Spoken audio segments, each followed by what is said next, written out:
We know the story of Jesus feeding the 5,000, and there's actually a hidden meaning there. Let me show you.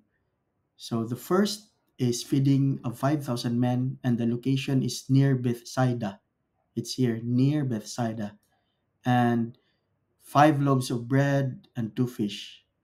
The second feeding is 4,000 men near the Decapolis, and they're using seven loaves of bread and few fish. Now, there's an interesting thing here.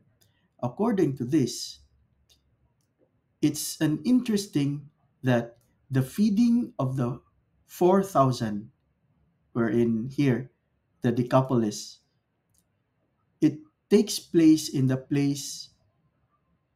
Decapolis region, right? Predominantly Gentile area. So there's a lot of Gentile. So he's addressing to the Gentile crowd. Gentile crowd meaning they are the non-Jews.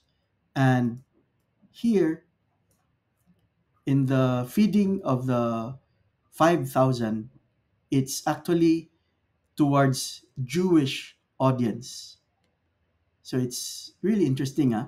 So these two instances, it's the miracle is demonstration of Jesus' power and compassion, which is the central theme in his ministry to Jewish people, and the care to the Gentiles, wherein this is also, regardless of background or ethnicity, Jesus care for everyone.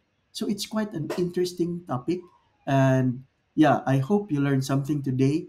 So as a recap, feeding of the 5,000, it is near Bethsaida. And this feeding of the 5,000 is more for the Jewish, right? And then the second, the feeding of the 4,000, it's in the Decapolis, which is mostly Gentile crowd.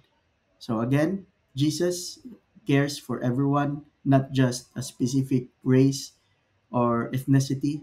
And yeah, please know that God is with us always. Have a great day.